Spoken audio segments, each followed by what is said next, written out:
અમરોલી કોસાડ આવાસની પ્રાથમિક શાળાના સસ્પેન્ડેડ આચાર્યનું વધુ એક કારસ્તાન સામે આવ્યું છે। સરકારી સ્કૂલમાં રમત ગમતના સાધનો અને સ્ટેશનરીનો કોન્ટ્રાક્ટ આપવાનું કહી 1.70 કરોડની ઠગાઈ આચારી હતી।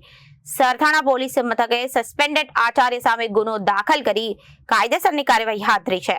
અમરેલી કેસાડ આવાસની પ્રાથમિક શાળાના સસ્પેન્ડેડ આચાર્યનું વધુ એક કારસ્તાન સામે આવ્યું છે। સરકારી સ્કૂલમાં રમતગમતના સાધનો અને સ્ટેશનરીનો કોન્ટ્રાક્ટ આપવાનું કહ્યું અને 1.70 કરોડની ઠગાઈ આચારી। સરથાણા પોલીસ મથકે સસ્પેન્ડેડ આચાર્ય સામે ગુનો દાખલ કરી તેના પિતા અને શાગીદ વિરુદ્ધ ગુનો નોંધી કાયદેસરની કાર્યવાહી હાથ ધરી છે। તમારું નામથી? મારું નામ રવજીભાઈ। સૌપ્રથમ મારી જોડે અજીતભાઈ આવેલા અને એના મિત્ર સંજયભાઈ બાબુભાઈ પટેલ અને સ્કૂલના આચાર્ય છે, સરકારી સ્કૂલના। પછી એની જોગમાં અહીંયા ટેસ્ટરી દુકાન હતી, એટલે સ્કૂલમાંથી ટેન્ડર કઢાવરાવે, પાસ કરાવરાવે અને એમાં એ જે નફો મળે એમાં મને આપવાનો હોય એવી કન્ડિશનમાં મારી જોડેથી પૈસા લઈ જતા હતા। એટલે 2-3 વાર આવી રીતે પૈસા લઈ ગયા હતા। કેટલા રૂપિયા લઈ ગયા? 70 લાખ રૂપિયા, ઓલા 70 કરોડ, 1 કરોડ 70 લાખ।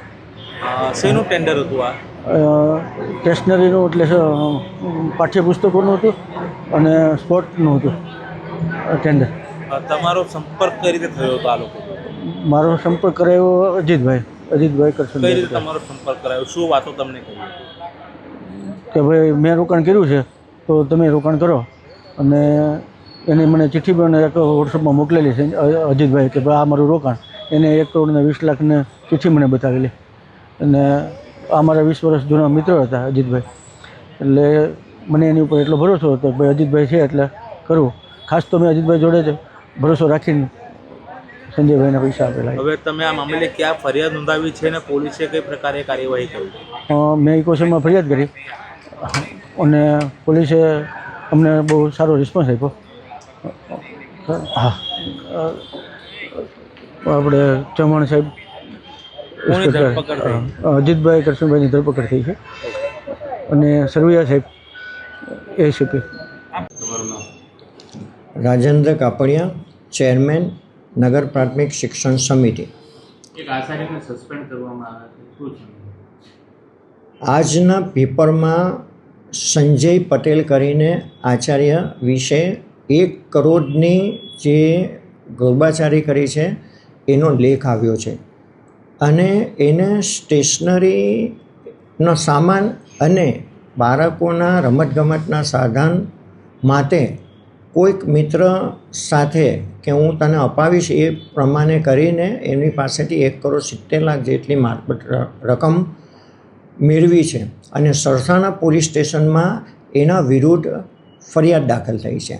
આના અનુસંધાને કહેવાનું કે રાજ્ય સરકારે પાઠ્યપુસ્તકો આપતા હોય છે, એટલે નગર પ્રાથમિક શિક્ષણ સમિતિ આમાં કંઈ લાગે નહીં, પરંતુ સંજય પટેલનો ઇતિહાસ જોવા જઈએ તો એને નગર પ્રાથમિક શિક્ષણ સમિતિની શાળામાં જ્યારે આચાર્ય હતા ત્યારે અવારનવાર વિદેશ જતા હતા અને પોતાની હાજરી પૂરતા હતા, અને તેને પણ 6,40,000 જેવી રકમ પોતાના ખાતામાં સર્વ શિક્ષા અભિયાનની ટ્રાન્સફર કરી હતી।